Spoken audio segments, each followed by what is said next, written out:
thanks for watching. So this is our 1.08 assignment. And we're going to look at career interests for this one.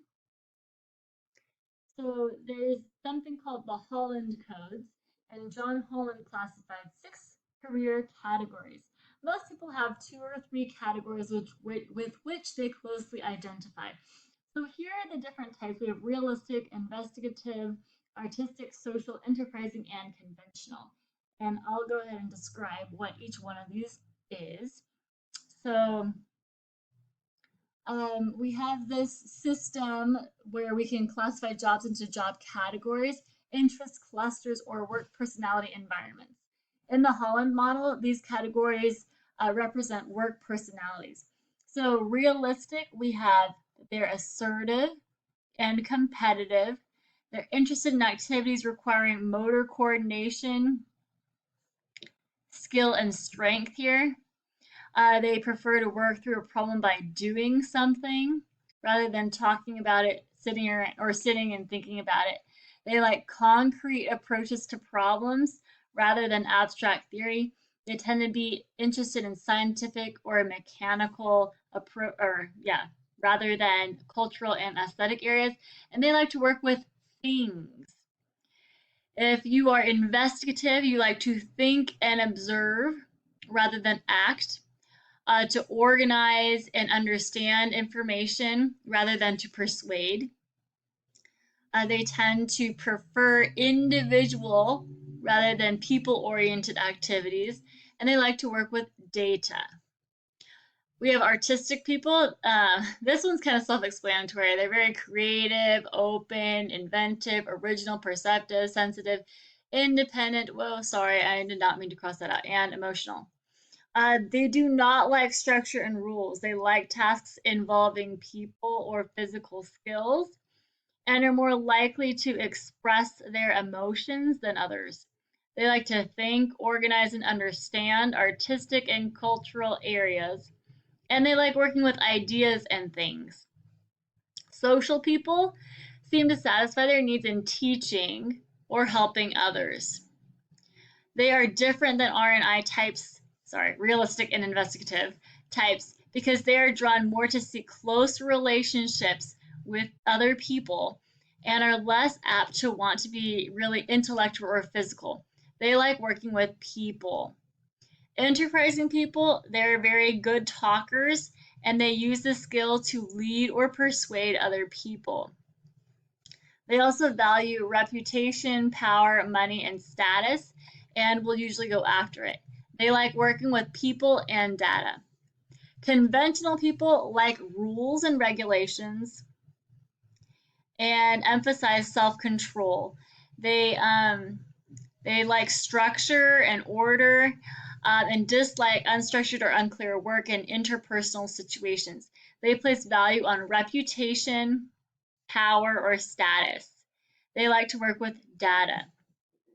So I'm not sure if you guys can kind of see any of the personality test things like letters in here. I know I can kind of see some of them. It's really interesting how they really connect with each other, you know? Okay, so let's go ahead and, one really quick thing here. You definitely need to keep these Holland codes in mind or handy because we are going to use them for next chapter's assignment or next unit's assignment. So yeah, just make sure you remember what they are. So we're going to look at them a little bit more closely. We have realistic. Remember, these are hands-on problems and solutions. As you can see, we have a firefighter there.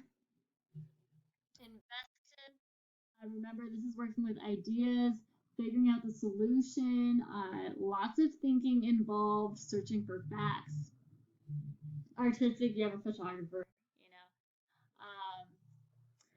Social, you can see we have a coach here. Remember, they like helping other people or teaching other people. Enterprising careers, so they generally entail starting and carrying out new projects, leading teams, being the primary decision maker. It also requires risk taking and it's very business oriented. So this person's a librarian. It's a very conventional occupation here. There's very set rules and procedures, routines, and how you put all the books back and that kind of stuff. How everything's very organized there. So yeah, this is a very interesting um, graph here about how everything is organized in terms of which career preferences people are and how they work with, like to work with either data, things, ideas, or people, or combinations of those.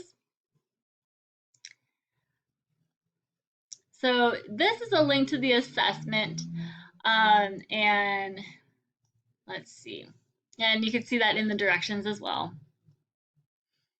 Okay. And so, yes, you end up getting your results and stuff after you take the quiz.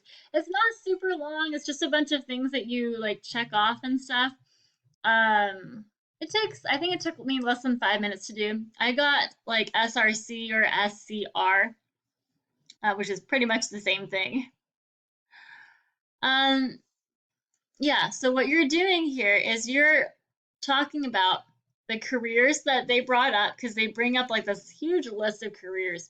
Are you drawn to any of these?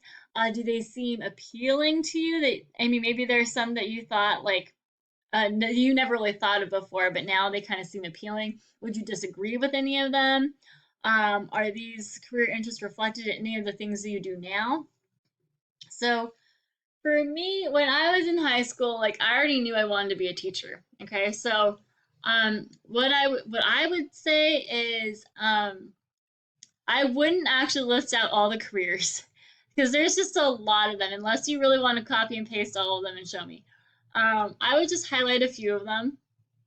So I would say like in mine, I got like okay, teacher, nurse, like the person who reads like the like a I don't really remember exactly what that was called, but some kind of technician that works in the medical field. Um, yeah, so I got those kinds of careers.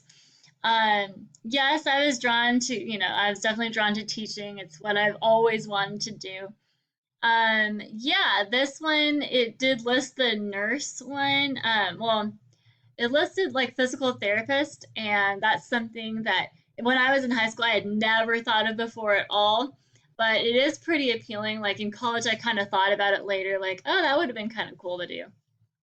Um, yeah, I would disagree with the nurse part. I don't want to be a nurse. It just doesn't sound appealing. Like, I feel like it's a very emotional job too, and I think that I would just be a little bit overwhelmed with, like you don't want people to die on you. I don't know. That's my feeling at least, and I would be like really, really emotional about that. Um, and let's see. So yeah, are these career interests reflected in any of the things you do now? Yes. So for me, like when I got teaching, like yeah, I definitely like tutored and stuff when I was in high school. I did well like in my math classes, in my classes in general. Um, and I also, let's see, like physical therapy wise, I was an athlete. So, I was definitely in the athletic realm of things. Um, so that's how I would really want to see you guys answer this. So you are pretty much addressing all of these.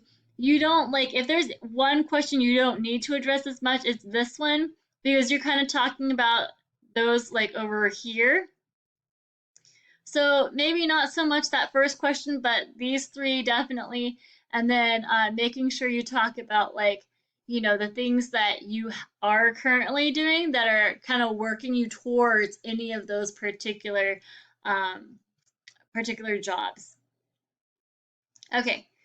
And of course, it's right here, graded assignments. And yeah, we're going to be finishing up with Unit 1 next week. So this is what we have left. Next week will be that assignment 1.11. You'll have that 1.11 test that you need to take.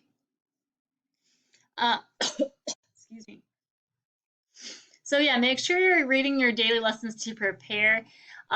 You are, you're looking at that study guide, right? Because that's super important. Remember, you only have one attempt on that test, so you need to be like super duper prepared. There's going to be like questions about these things here, like Holland codes, personal statements, Myers-Briggs, introvert, sensing and thinking, extrovert. So like, you do have to know about all that stuff there. So, um, hopefully you guys don't have any questions, but if you do, please make sure to email me. Thank you so much again for watching, and I'll see you guys next time.